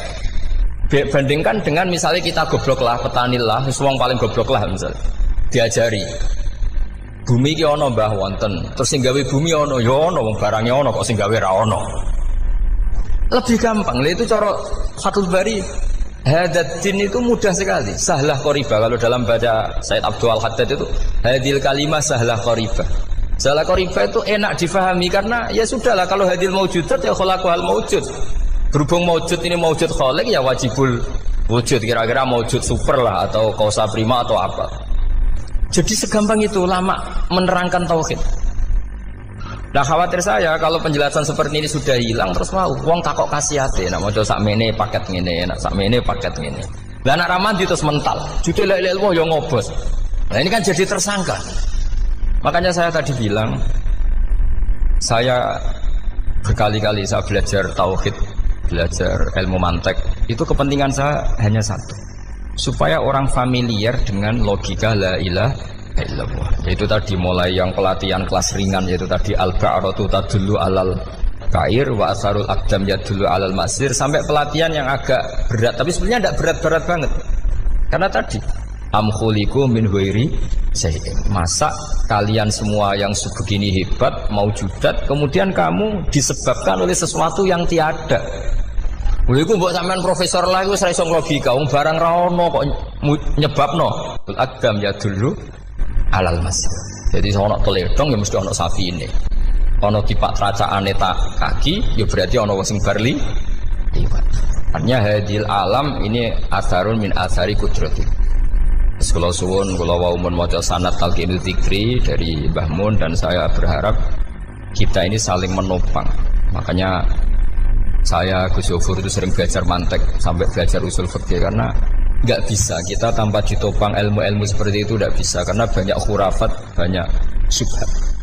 Termasuk penumpang paling gampang adalah Anda berislam secara senang, secara ceria, supaya tidak kepikiran nyuwun sewu pindah agama atau pindah ke yang macam-macam. Makanya diantara rumusnya Islam itu raditu billahi robba. Raditu itu puas. Sampai cari di kamus, ridho itu puas, marem. Ojo mbok maca di pangeran Allah pah-pah Makanya kalau berharap jenengan jangan sering berdoa, nanti gampang kecewa. Karena potensi tidak mandinya lebih tinggi gitu loh. Jadi pokoknya seneng pangeran ku sapa sing gawe langit bumi, sing ngekek oksigen ora usah bayar. Sing aku elek lah ya payu rabi. Nyifati pangeran sing wis terjadi. Ora usah bayangno. Wah aku njaluk jadi bupati ora njaluk sugih ribet. Lho kula kecelok wong alim mboten ate nyifat donga nemen-nemen. Sing wis kliwat ya. Ngaku ya wong narukan nyatane payu rabi. Umume wong di mobil kaya di mobil. Umumnya wong bingung ya sering melok bingung, sudah sebenarnya. Lho kok sampean ora top ya coba. Wong melarat sekolah ya ora tamat, ya tetep oleh menghirup napa oksigen. Presiden seneng jadi presiden, kowe ngopi untuk utangan ya wis sumeneng. Semula ra diusir bojo ya wis sumeneng. Sebenarnya seneng itu gampang. Mbok yo nyifati pangeran sing wis gampang-gampang lah kayak di Quran itu nyifati Allah itu alhamdulillah alladzi atamani wa saqoni. Aku melaratlah nyatane kelar mangan. Ya sudah yang gampang-gampang. Lah sampean ndak kakean donga ben sugih. Kula bolak-balik cerita, kula nanti dolani wong elek. Rayu elek sowan kula. Kula kenangan terbaik saya dadi kiai gini. Gus kula dongakno dadi sugih. Tenane, Mbak? Nggih, tak critakno. Nak bojomu iku sugih. Sing pertama ditoto apa? Omah Gus ya, omah ditoto. Suwe-suwe mobil ditoto Alphard. Terakhir sing dievaluasi sampeyan. Omah wis apik, mobil wis apik, sing elek apa? Bojo, mesti sampean kena evaluasi. Iku wis mesti ya. Akhire strasito. Jadi kula nu nate bully tiyang terbaik lah. Kenangan saya terbaik jadi kiai ini gini niku. Akhire iya Gus. Kan gak mungkin omah suwapi, mobil suwapi. Coba yang kamu evaluasi apa tuh? Artinya sudah lah, tidak usah kepengen itu dikurangi lah. Hubungan kita dengan Allah itu mensifati, itu insya Allah pasti lebih indah. Ya misalnya kita Islam, ya alhamdulillah alladzi hadana li hadza ma kunna linahtadiya laula. Sudah, tapi sekali sampean mikir, sare wong Islam yo mesti mlebu swarga. Oh, mesti kena was-wase setan, tak jamin. Sare wangi salat yo mesti swarga. Tapi nak sampean alhamdulillah alladzi ja'alana minas sajidin wasyakirin aman. Maka alhamdulillah itu kalimat paling keren. Makanya da'wahum fiha subhanakallahumma wa tahiyyatuhum fiha salam wa akhiru da'wahum alhamdulillahirabbil alamin. Jadi pokoke ngoten. Surip ora usah kakek njaluk. Karena potensi ndak mandi itu tinggi. Sampeyan ndak kutub, ndak ahdal, ndak abdal, ndak apa saja. Wis donga wis umume wong-wong lah. Dunya hasanah fil akhirati hasanah wa qina adzabannar. Hasanah mbok piye artine pokoke hasanah. Pokoke hasanah fil akhirati ya hasanah. Senara iso hasanah ya rabi jauh jenenge hasanah pokoke sementing. Karena kula niku pengalaman dadi kiai. Suwanger wong kok kakean donga mesti kakean ngeluh. Ya karena potensinya ndak mandi. Jajal sampean ndonga apa jajal? Selama ini kan njuk mapan yo ora tau mapan. Njuk sugih yo prakus wis diparingi secara pangeran wis maringi jebule sampean ingin lebih. Makanya saya mohon sekali, jadi hubungan dengan Allah itu nomor satu itu syukur. Syukur itu di atas takwa. Di Quran itu ada fattaqullaha la'allakum tashkurun. Jadi takwa itu supaya derajat syukur. Karena tadi lah, cobalah dilatih.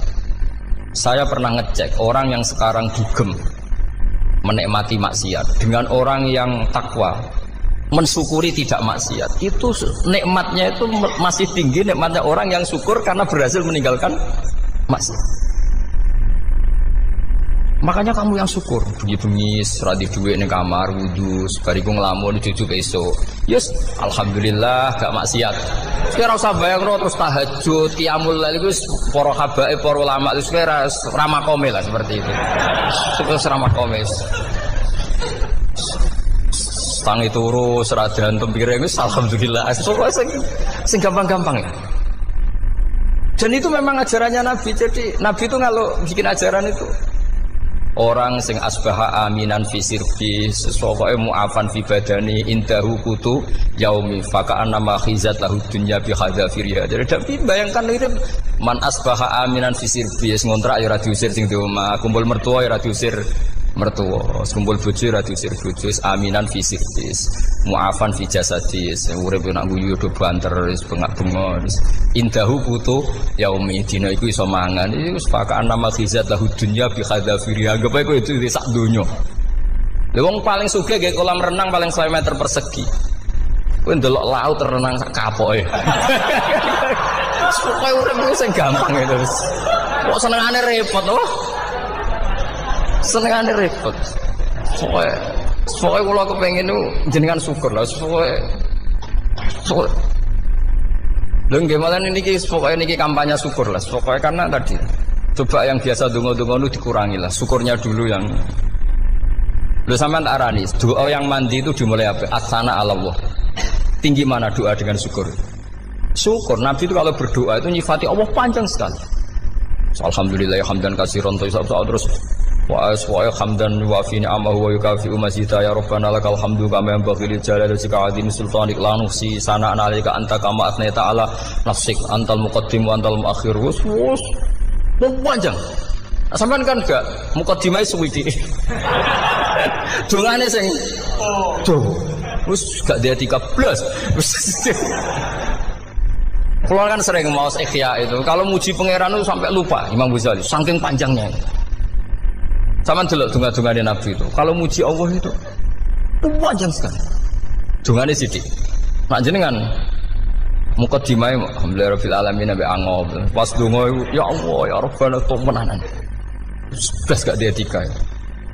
Jadi saya mohon sekali gitu, agama ini harus bifarohin wasururin. Kalau donga yang paling kalau kenang sama Mbah Mun gini, usfarihi namuna amin.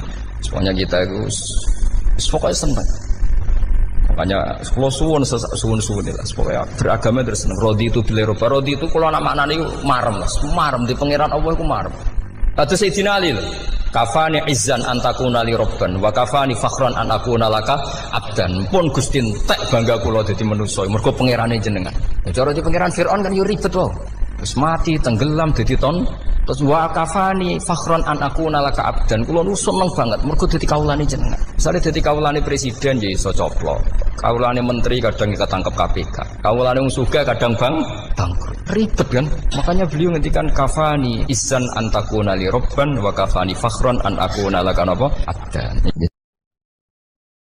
Bismillahirrahmanirrahim wal maqalatu ar-rabi'ata asyarata. Utai makalah kang kaping 14 iku an Abdullah al-Antaqi sangka Abdullah al-Antaqi rahimahullah qala dawu sapa Abdullah. Dawe khamsun hunna min dawail qalbi. Khamsun utai barang 5 hunna iku utawi khamsun. Khamsun hunna min dawail qalbi. Khamsun utawi iki kono barang 5 hunna kang utai khamsun min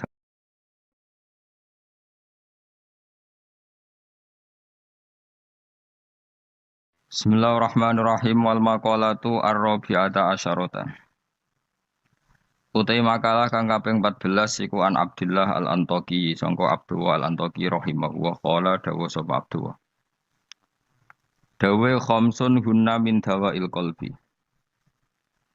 Khamsun utai barang 5 hunna iku utawi khamsun. Khamsun hunna min dawail qalbi. Khamsun utawi iki kono barang 5 hunna kang utai khamsun min dawail qalbi iku saking obate ati itu tambane ati. Inda kuswatihi nalikane atose kolom. Wa hadil khamsatu utawi ikilah barang 5 makhudatun den alap dijupuk min kalami Sayyid Al-Jalil Ibrahim Al-Khawas saking dawuhe As-Sayyid Al-Jalil Ibrahim Al-Khawas. Kama kau dina perkara dakaro kang nyebut ing Mas An-Nawawi fit Tibyan ing dalam kitab Tibyan. Wa zatalan nabi sapa ba'dun sebagian ulama hadil khamsati ing atase ikhlas 5 nambahi asya ing boro-boro perkara kathiratan ingkang akeh. Lakin ba'duha tetapi ini sebagiane khamsah utawa ziyadatu ba'dihim iku yadkhulu manjing apa ziyadatu ba'dihim manjing fiha ing dalam khamsah. Maksudnya sebagian ulama mengatakan tidak hanya 5, tapi yang tidak 5 itu semakna dengan 5 yang sudah disebut ulama ini. Siji termasuk berhati-hati mujalah satu sholihin, yaitu ngancani lungguh wong soleh-soleh kabeh. Ayil khairi tegese ngancani lungguh wong soleh-soleh. Maknane khuduru majalisil wa'di tegese nekani majlis-majlis nasihat wa akhbari sholihin lan cerita-ceritane wong soleh-soleh. Terus lungguh be wong saleh maksudnya lungguh pas ngaji. Gini ku khuduru majalisil wadi nekani majelis-majelis ngaji. Wa yadkhululan manjing fi dzalika ing dalem mengkono-mengkono mujalasati sholihin apa asum tu meneng. Wal uzlatu lan uzlah memisahkan diri anil khaidin. Sangking wong sing slurup. Slurup manane tenanan fil batili ing dalam barang batil. Jadi ngancani wong soleh, menghindari ngancani wong sing ora jelas-jelas. Wa qiraatul Qur'an lan obat ati nomor loro maca Qur'an. Oleh maca bitadabburi klan diangen-angen fil makna ing dalam maknane. Wa ikhlaul batini lan ngosongno weteng. Ngosongno bitaatil qalili kelawan jupuk sing sithik minal halal disangking barang halal. Jadi senajan to halal mangane sak cukupe sak kadare fa inna aklal halal. Mongko sak temene mangan barang halal rasul kulli iku dadi pokok sangka sakabehane ibadah. Li annahu li anna aklal halal karena mangan barang halal yunawiru iku iso madangi apa aklul halal madangi alqalba ing ati. Nah ati iku wis padhang fatan jali mongko dadi pertelo. Lo fatan jalia mongko dadi pertelo apa miratul basirati apa kacamata hati. Miratul basirati. Nah kiye kuwi maknane kaca bergolone ati, kaca ngilon yo. Nak pakananam halal maka hati kamu ibarat kaca yang terang. Keyakinane jenengan niku wajah niku aurat mboten, wajah wong wedok. Ayo sing elek kan, ayo aurat ta ora? Nggih kan. Jadi lucu, makanya saya itu pernah survei, semua kiai-kiai alim niku nate kula tangkleti, sing alim. Indonesia itu ulama itu prakteknya itu intikal mazhab, tapi tetap muni Syafi'iyah. Nah cara mazhab Syafi'i wajah wong wedok iku aurat kharijah salat. Jadi wong wedok nak salat iku wajahe gak aurat, tapi di luar salat aurat. Sehingga seharusnya semua kiai Indonesia ya cadaran mergo mazhab napa? Syafi'i. Tapi prakteknya semua ulama Indonesia itu mazhabnya Hanafi. Jadi bojone, putri-putrine, santrine udah biasa jilbaban biasa wajahnya ketok. Lah niku nganggo mazhab Hanafi yang diikuti oleh ahwalnya ulama seluruh dunia, termasuk Imam Suyuti, nafsiri ilama dhuhara minha wa huwa al-wajhu wal kafan. Apa wa huwa al-wajhu wal kafan. Fa yajuzu nadharuhu li ajnabiyyin illam yakhaf fitnatan fi ahadi wajhin. Sehingga untuk wajah dan kafain ini siapapun boleh melihat asal tidak takut nopo fitnah. Kadang ada orang yang auratnya biasa datang ke masjid. Itu kan bingungkan malaikat, mau ditulis dosa itu ke masjid, mau ditulis taat itu buka aurat. Enggak tahu hitung-hitungannya gimana nanti. Bodoh itu barokahnya banyak. Coba barokahnya orang bodoh akhirnya nempat di pedalaman Kalimantan, Sulawesi, akhirnya bikin masjid di situ bikin. Kalau dia alim mungkin jadi ketua MUI di Jakarta. Assalamualaikum warahmatullahi wabarakatuh. Allahumma arinal haqqa haqqa warzuqna tiba'ah wa arinal batila batila warzuqna tinabah. Gus, di era sekarang ini terlalu banyak kiai. Jadi saking banyaknya kita yang awam ini bingung mana kiai yang benar, yang betul-betul benar menurut Allah. Mana yang seperti nampaknya benar tapi ternyata itu tidak seperti yang diinginkan Allah. Jadi cara pandang panjenengan ini bagi saya sudah luar biasa mencerahkan sekali. Jadi karena itu kami mohon ini kebetulan ada ketua yayasan juga ada Pak Rektor, ada baiknya kampus ini mulai mendekatkan tradisi keilmuan santri dan akademik, ngaji yang fundamental begini. Saya usul itu Bu, bagaimana 1 bulan sekali lah Gus Bahak kerso ke Semarang. Itu yang pertama. Yang kedua, saya juga termasuk orang yang gelisah dengan realitas sekarang. Saya juga mau ngajukan permohonan kepada Gus Bahak. Permohonan yang paling ini Mbok jenengan nulis 1 buku, saya muslim saya happy gitu loh. Ini kayaknya pas banget ini. Jadi ben ora ketok kok serius banget beragama saiki iki abot banget gitu. Itu yang ketiga, ini penting sekali bagi kita orang-orang tua. Zaman saiki golek anak iso ngalim kok Gus Bahak angel. Jadi saya ingin tolong Gus Bahak ceritakan sejujur-jujurnya bagaimana orang tua jenengan didik sejak kecil sampai iso koyo sampean sakniki. Cekap saya kira. Assalamualaikum warahmatullahi wabarakatuh.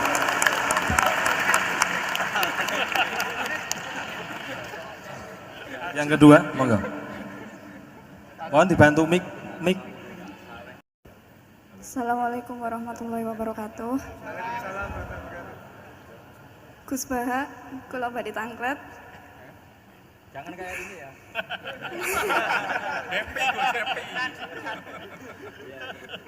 Untuk perempuan, hakikatnya menutup aurat niku pripun?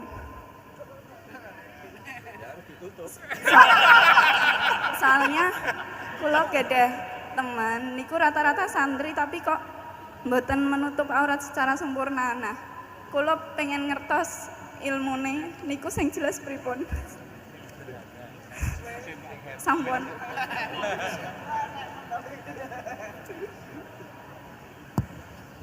Ini sudah normal ya, pakai ini aja. Ini jawab yang Mbak dulu yang gampang gitu. Ya yang jelas itu satrul aurat itu ada yang fisik ya, kayak menutup aurat dalam mazhab Syafi'i kita tahu auratul mar'ah fis sholat itu ada pengecualian ilal wajah wal kaffain.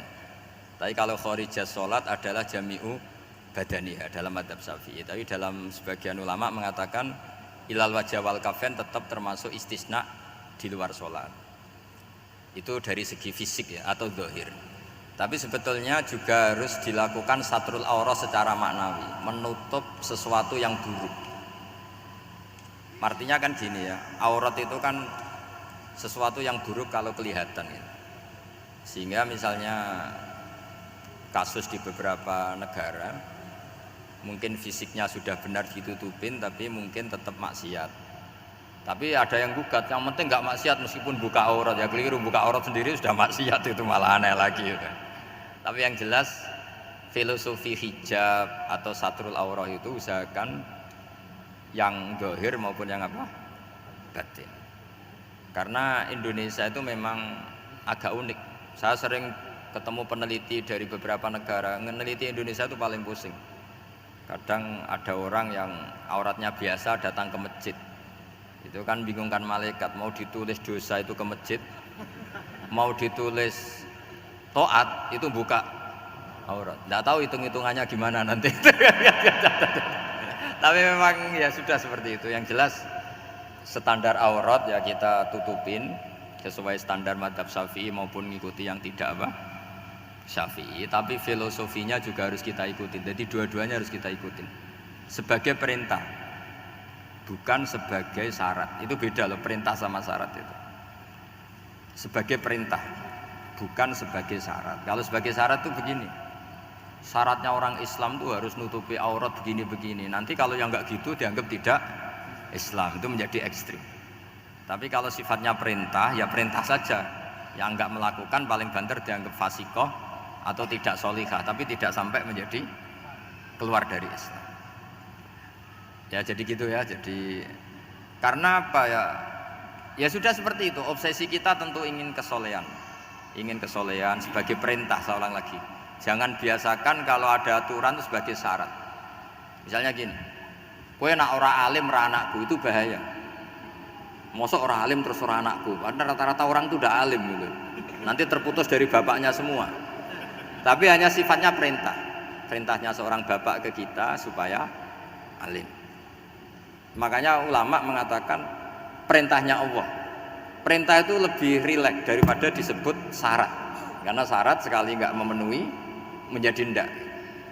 Makanya Sayyid Muhammad kalau ngarang kitab sering wajibat itu lebih ringan ketimbang apa? Syarat. Jadi beda kalau dalam filosofi ilmu itu. Jadi gampang perintah.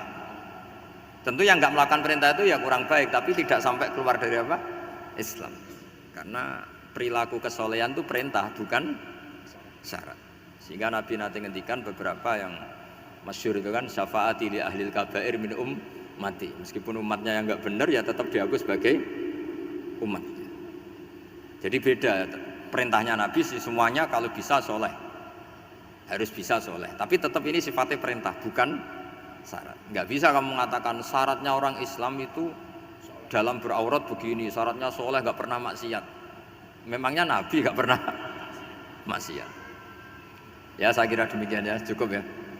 Lah kalau ini resikonya dia seneng saya, makanya bagus dia tidak seneng saya, jadi enggak. Jadi ini kalau seneng saya malah ngatur-ngatur gini. Ya. Terus soal ngaji di sini tiap bulan itu jelas tidak satu rutin karena kalau sampean sopan di mana-mana ngaji itu datang ke kiainya.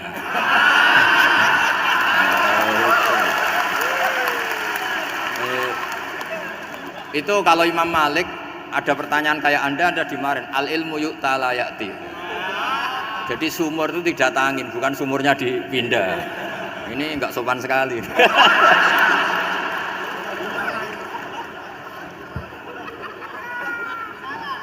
Terus menyangkut orang tua, kenapa saya alim? Itu juga enggak boleh dijawab. Rata-rata orang itu udah alim, masa orang tua seluruh Indonesia salah? Itu ada hikmahnya sendiri. Saya kali-kali ngaji, bodoh itu barokahnya banyak. Coba barokahnya orang bodoh, akhirnya nempat di pedalaman Kalimantan, Sulawesi, akhirnya bikin masjid di situ bikin.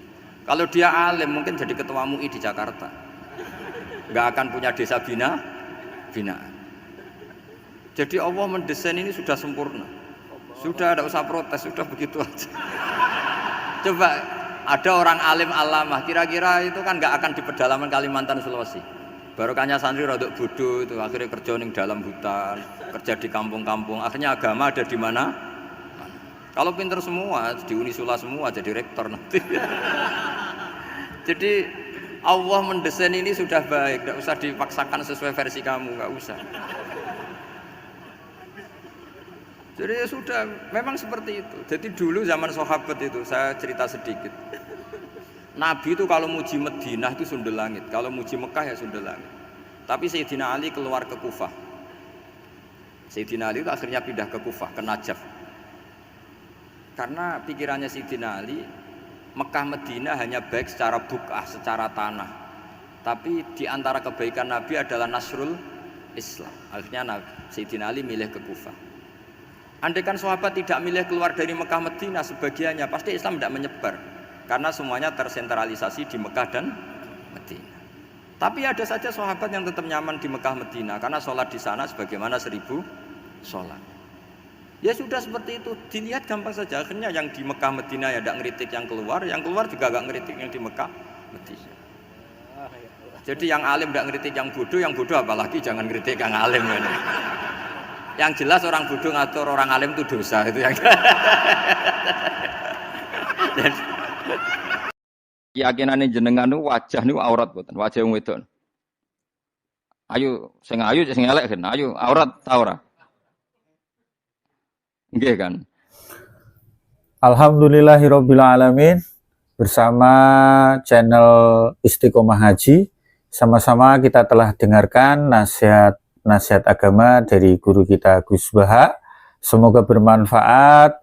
Semoga menjadi kebaikan-kebaikan untuk kita semuanya, ya kan? Berkah barokah untuk kita semuanya dan menjadi asbab hidayah untuk